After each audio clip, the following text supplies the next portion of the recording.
Good afternoon. See if anyone's going to join. What's wrong with my phone today? Rotate your device. It is rotated. Okay, is anyone joining today?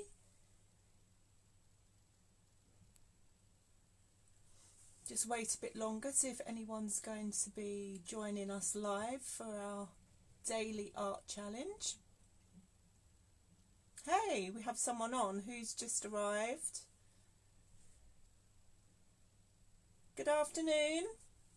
Someone just joined to watch the daily art challenge. Who have I got on? Send me a message. Let me see who I've got.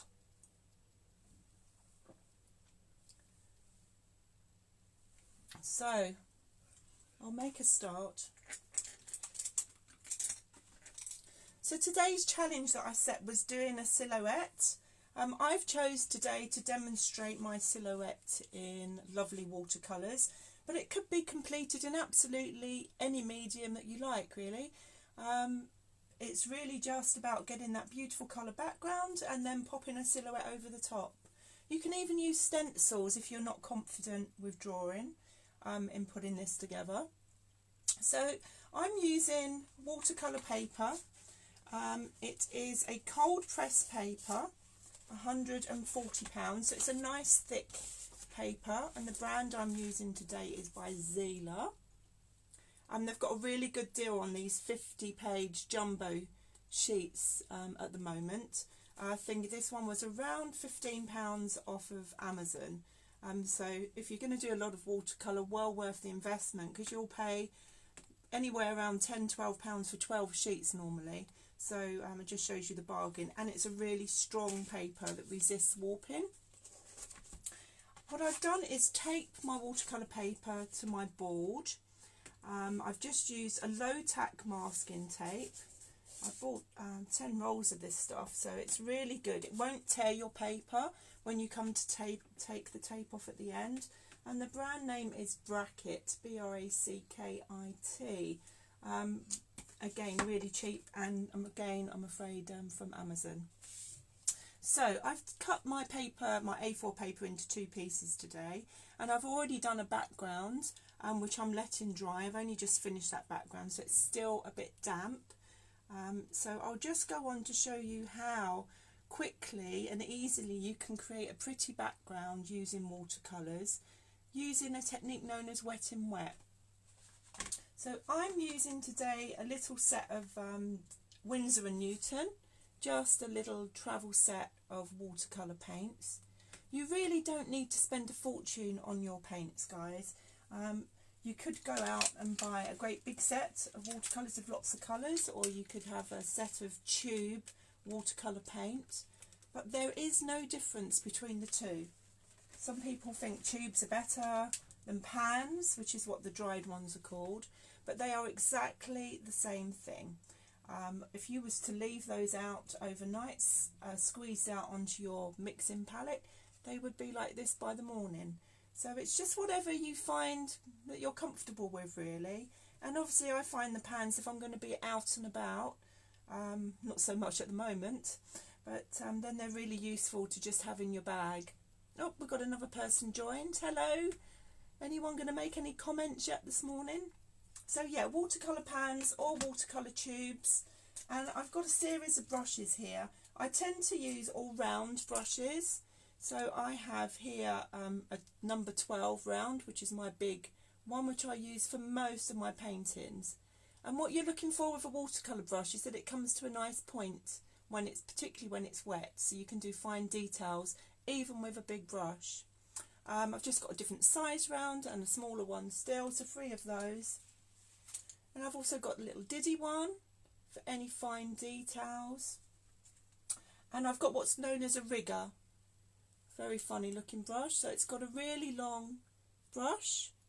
And believe it or not, these rigger brushes are really good for thin lines, for creating long thin lines, which I'll show you later. Okay, the other brush I've got is really for applying broad washes. So it's just, I'm trying to think what they call them, a wash brush. This one's by nearly dropped it on the floor.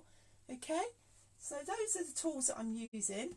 For the silhouette part, so for the background I'm going to be doing watercolour, and for the silhouette over the top I'm going to be using Indian ink. So I've got this out in a little jar, little old jam jar.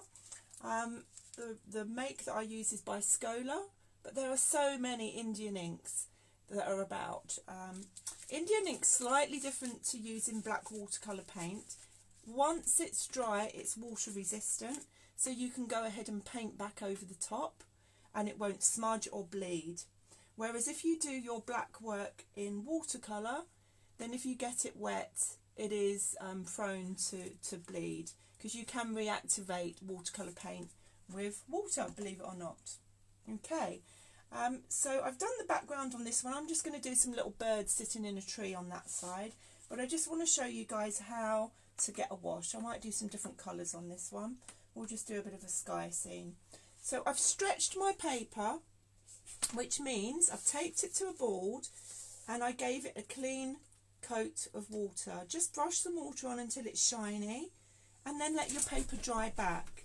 And what that does is stop it warping. It's more resistant to warping when you start painting on it, particularly if you're going to be using a lot of water, doing a wet in wet technique like we are here on this one. So tape your paper down, give it a wash, let it dry. That's the tip. Okay, so just with one of my big round brushes, I'm just going to go in. I'm going to start with one of my nice blues. Lots of water. I've got 2 cups of water, by the way, and one's for washing my brush out in and one's for applying clean water to the paint, so you don't end up with a muddy mess. So with some clean water, a nice wet brush, I'm going into my blue. And I've got my table at a slight tilt today, particularly when you're doing washes. It helps to have your board slightly raised. You can just prop something under it just to give it a slight lift, and it helps the water run down the page.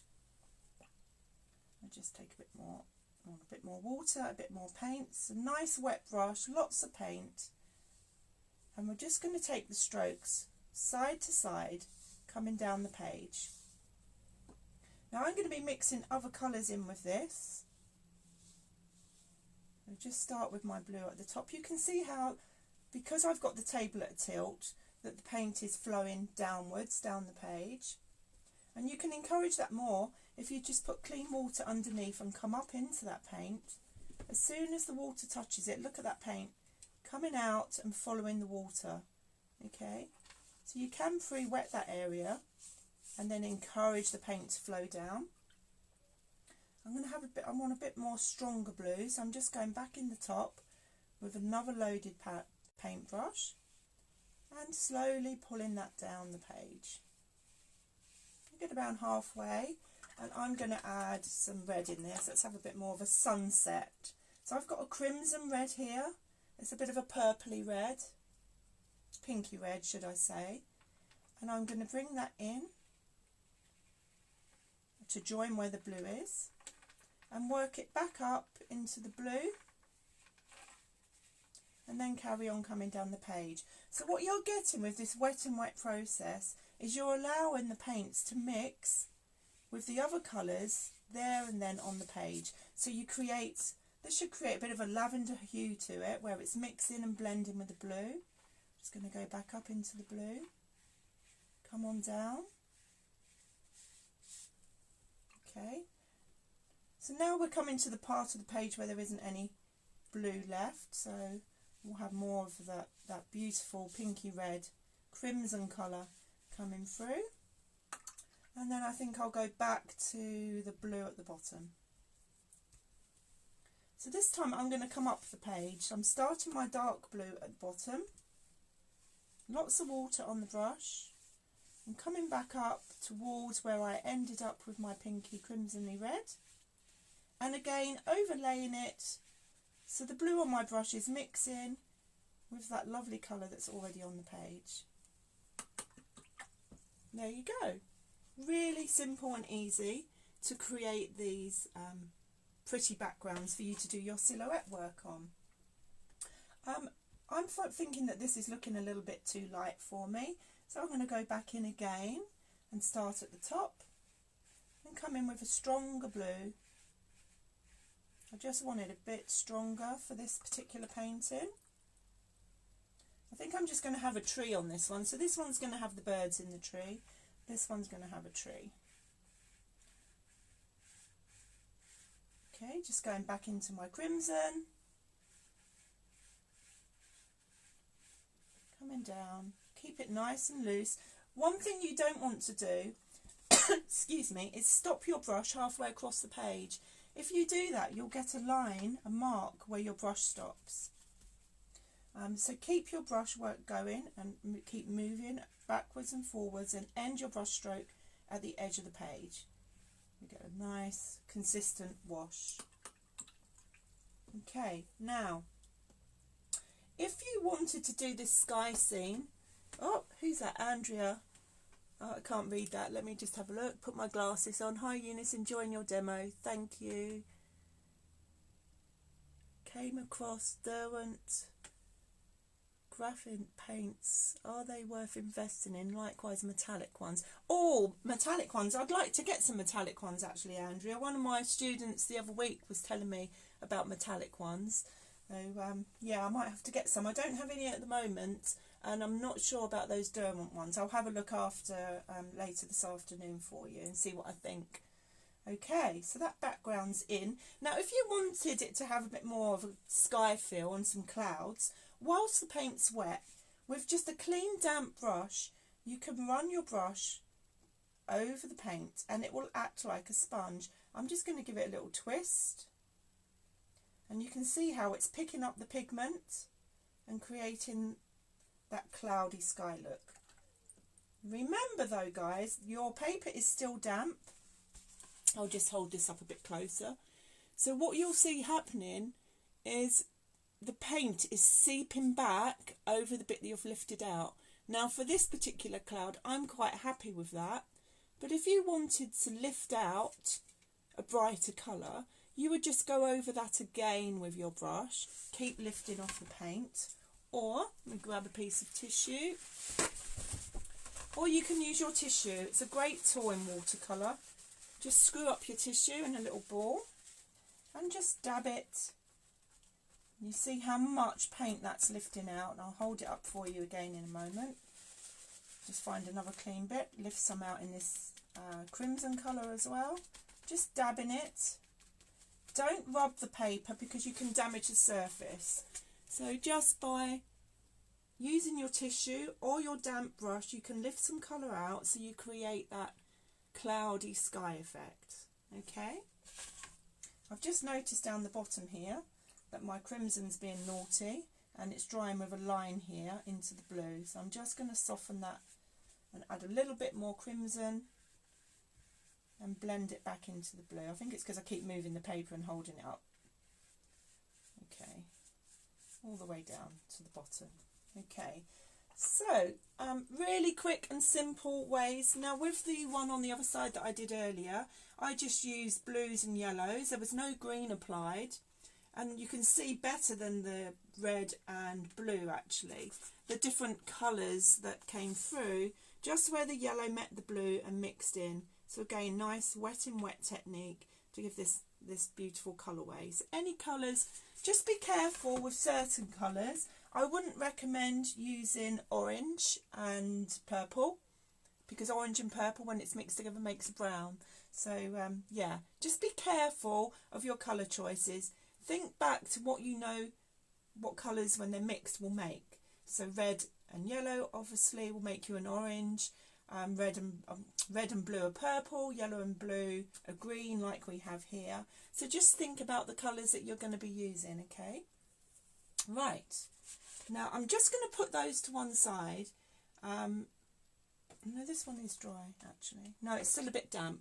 I've got another one that I started, so let me just get this sketch that I did just before you guys came on board. Now, I don't know if you can see this very well. It's just a very light pencil sketch of two hares. Very childlike drawing, actually. Very simplistic. And a moon. And what I've done, I've splattered the background of the paper with something called masking fluid. Some masking fluid or art gum. This is a little blue bottle, but it comes in other colours. Will protect the paper, and you can block areas out so that you can merrily paint your washes and backgrounds without worrying about retaining some of the white of the paper for highlights. So because this is a nice moonlit scene, I'm hoping it's going to be, I wanted some effective stars in the sky. So I put this down. You have to wait until it's fully dry before you paint over it. Otherwise it'll attach itself to the bristles in your brush, and you don't want that. You'll end up with a ruined brush. Another effect you can use to get sparkly sky is when your paint's wet and starting to dry back, is to sprinkle some salt over it. The salt will absorb, obviously salt is absorbent, it will soak up some of the water and paint with it and leave you with a sparkly, fleckly sky. Fleckly? Is that even a word? Fleckly sky, that's a new one. Okay, now, so I'm going to do the background on this sky scene. It's all going to be like very midnight sky, very dark blue. And this time, I'm keen to protect this circle that I drew with the lid of a pot that I had handy. To keep that white. I don't want any of the background to end up in my moon. So what you have to do is wet the paper everywhere except for the moon. So I'm just going to run my brush around the moon. I don't mind if the hairs get painted over because they're going to be black. I'm going to do those with my black Indian ink. But the outside of the moon, I want wet. So once I've gone round the moon, literally, I wish, I will just wet the rest of the background. So just clean water and just wet in the whole of that sky. Again, I don't mind how low down the sky comes because the foreground I'm going to paint in with my Indian ink afterwards. I might just carry on with this one. We'll see how time goes and how many people are watching, whether I go back to the others. There we go. Oh, my paper's lifting. I'll just press that down again. There we go. So it's nice and wet, except for the moon. Now I'm going to use my darker blue here. I think this is my darker blue. I'm just going to mix it in the lid of my palette.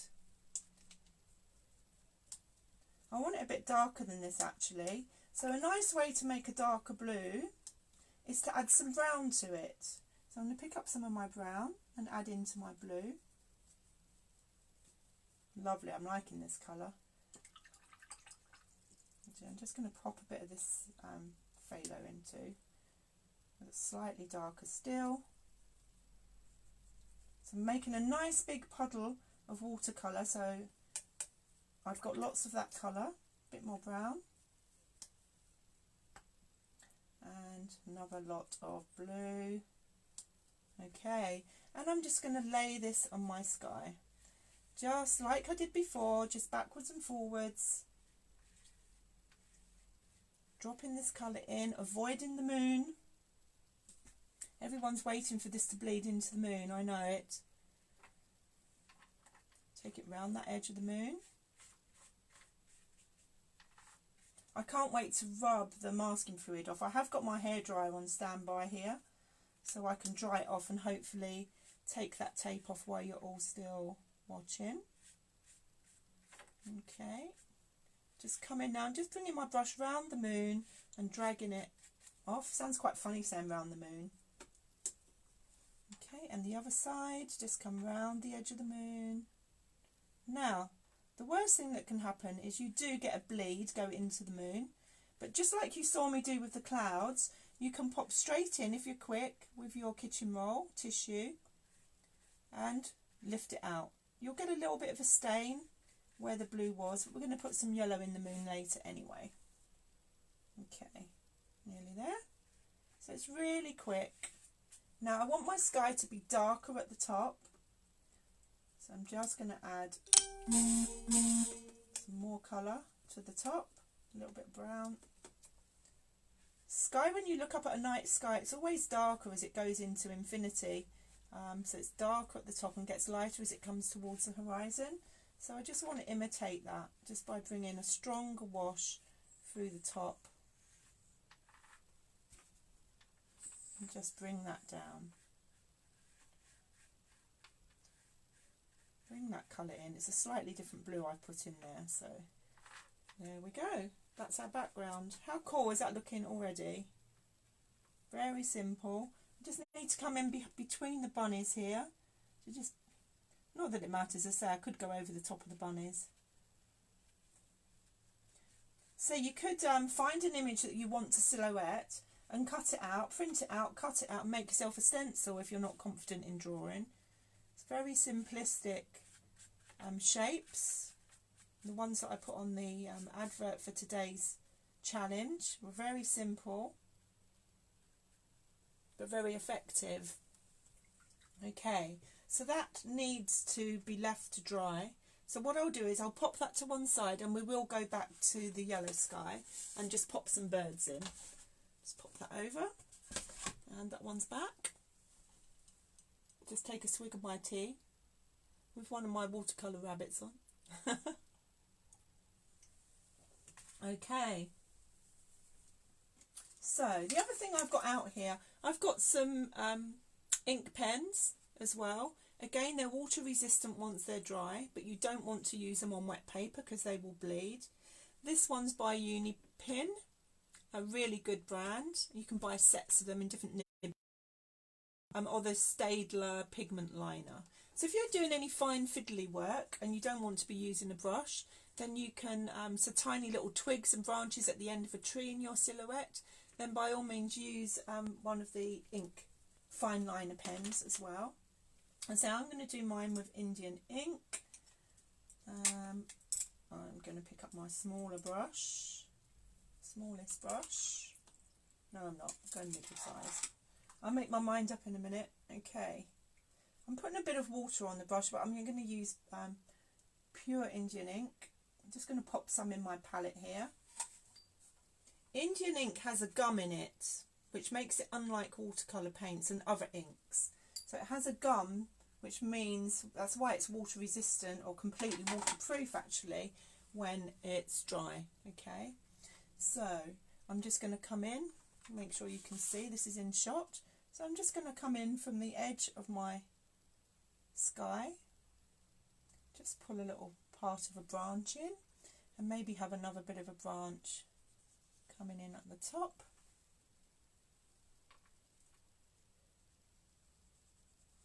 Just creating some, again, get some reference photos. There's loads to see. There's loads of examples of this silhouette work on Pinterest or I can't think. Pinterest, yeah, mainly Pinterest. But I'm going to turn my ball down because I'm left-handed. I'm finding it awkward to bring my tree branch where I want it. And I'm just coming right up onto the tip of my brush as I come towards the edge of the branch. Oops, got the shakes today. Up onto the tip of the brush to get a finer line. And look how some simple lines look really quite wonderful against this background. Right, I'm going to switch brushes now, guys. I'm going to go to my thinner one to get some smaller twigs. The ends of these branches need to be a bit thinner, so just switch into my little brush just to bring these twigs through.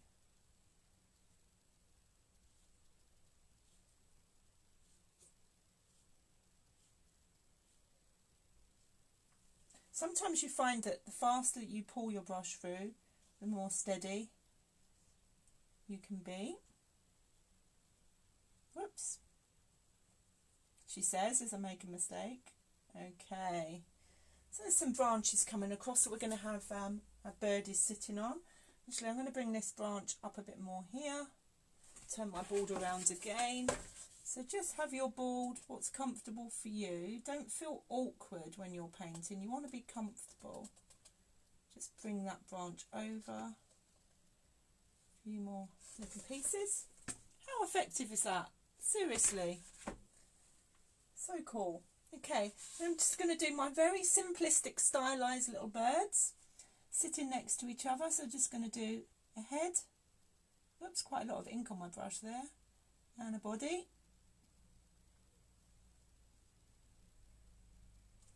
And I'm going to bring his tail down through the branches. Just add a bit of width there for where his wings sitting out. And one sitting next to it. Little lovebirds, huh? Everybody can do this, seriously. It's good for kids to do this. Get your kids involved. There we go. 2 little birds sitting in a tree. Now you could add some leaves if you want to this. So just using the brush itself to almost print down some leaves, just tap the tip of the brush. A bit more paint on my brush. A little twig and then a leaf. Just push down, and then join it to your branch. A couple of little leaves. Everything's coming out in blossom around here at the moment. It's beautiful outside my window. Maybe we'll do a what can you see through your window challenge one day, guys. What do you think? It's almost like stamping, just putting marks down just to indicate these little leaves. And it doesn't even matter if they're joined to the branches, just dot them around. Or you could even splatter them. Everyone who knows me knows I like to do a bit of splattering, so you could, if you're feeling brave, pick up some of your Indian ink and just give your brush a tap. And just a few little dots of ink down, a bit of a splatter over your painting. So there we go, guys.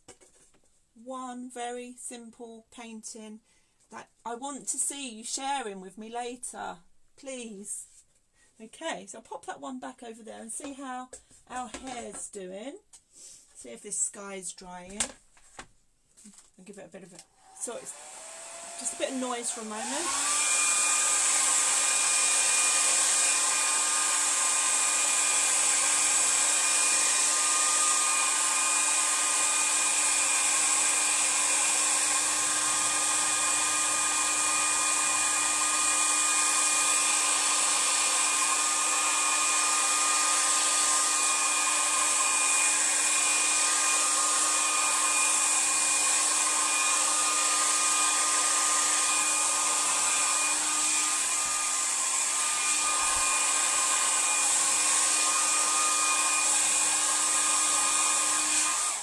There we go. That'll be dry enough. I'm just going to damp. There's a puddle down here, so I'm just going to get rid of that because I know I'm going to put ink over here just to speed this up for you guys. Okay, so now everything's dry around my moon. I'm going to add a little bit of colour. Before I do that, let me just change my water pot because already I've got 2 cups of dirty water. I'm the worst. I'm the worst at keeping my water clean. Seriously, the worst. Okay, so I'm just going to wipe any residue off my brush of that ink that I was using earlier. And I'm going to go into, what colour do I want in my moon? A little bit of yellow ochre, I think. So I'm just going to use a very wet brush and very little paint just to give a tint of yellow. And I don't want it everywhere on the moon. Just a bit patchy, you know, like when we're looking at the earth, when you see satellites of the earth and you get all those patinations, well, you get the same when you're looking up at the moon. So up this side, I want it a bit darker, so just a bit stronger pigment, just create some like craters, the illusion of some craters up here in this moon. So this colour, as I said, yellow ochre. It's a nice browny yellow. It's not too bright. It's quite a natural colour. Earthy colour, should I say. Earthy colour for the moon. Okay, so that's our moon in. I want to rub some of these marks off, but I'll wait. Okay, my rabbits, I've still got a bit of water. So I'm just going to dry that moon off again because we're going to put ink over. Just dry that off.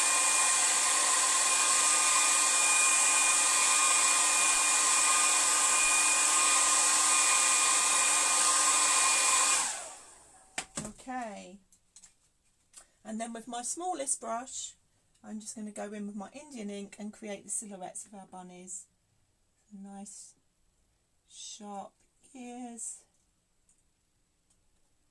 It's best to draw these in first in pencil, then if you make a mistake you can just rub it out and redraw it.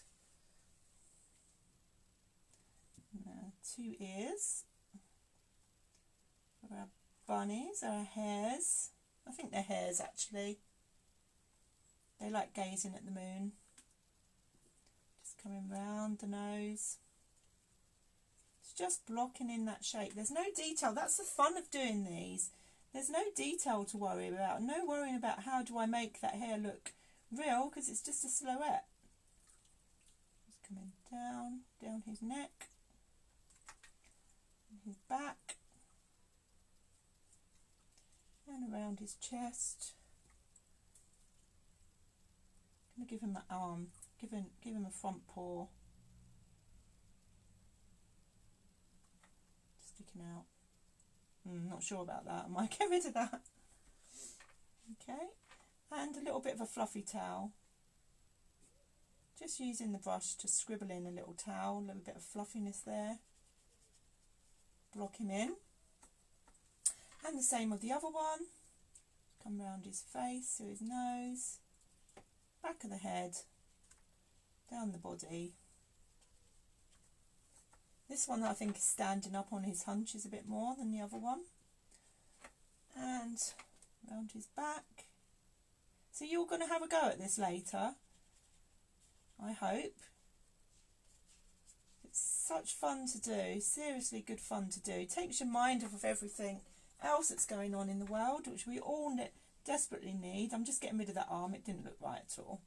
Okay, I'm just going to go to a bigger brush now. No one's asking me any questions today. No one going to talk to me. Okay, now I'm just going to bring on the grass and the land that they're sitting on. And I'm going to use my brush and I'm going to push it up to create a raggedy sort of hints of grasses. Just pushing up with the end of the brush with the ink. Coming under the rabbits. Up in between them. Just a seesaw action with the brush. And then I'm going to bring some finer bits of grass up to be silhouetted as well. Now what I quite like the thought of is just blending this out. So I'm just going to add a bit more Indian ink over the top. Wash my brush out, clean water. I wish I'd left a bigger gap at the bottom. And just add water coming up. So it's not solid black, so you get... Now Indian ink, a tip guys, dries really quick, much faster than watercolour. There we go. Okay, now I'm going to go back to my little brush, dip it in the Indian ink and just flick up some grasses, just a bit more interest in that foreground silhouette. Some grass coming up between them.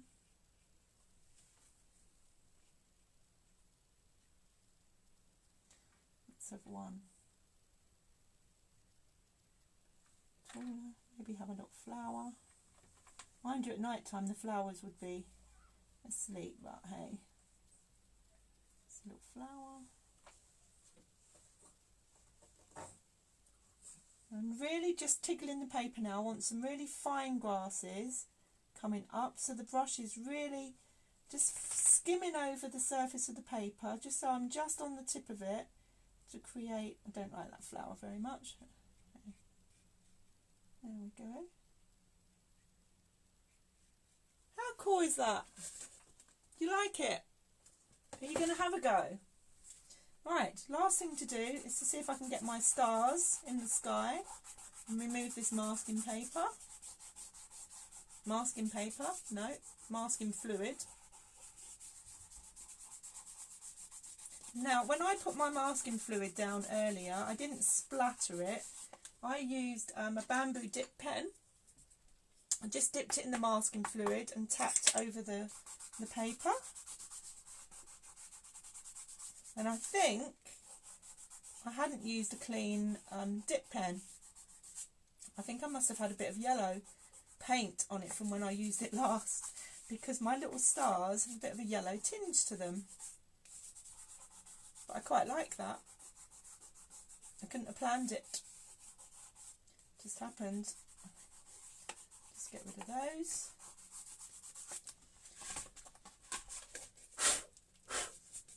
There we go. One silhouette hair. How cute is that? My daughter Martha and I enjoyed. Thank you. Oh, thank you, Donna. I'm glad you enjoyed. And if you and your daughter do some hairs, let me see them, or some birds in a tree. I'd love you to post them on here afterwards. Thank you. Thanks, guys, for joining. I'll do another challenge tomorrow. At this stage, I'm not sure. Oh, one last thing. The best bit of doing these paintings, the best bit, is pulling the masking tape off. Mustn't forget this bit. Take that masking tape off and you get that wonderful sharp edge around it, ready for you to pop in a frame and stick on your wall. Enjoy, guys. I hope you have a lovely day. Let me just say goodbye, and I'll hopefully see you tomorrow. Thank you. I've done my background. We'll show you later. Oh, well done. Thanks, Pam. Looking forward to seeing it. Bye now.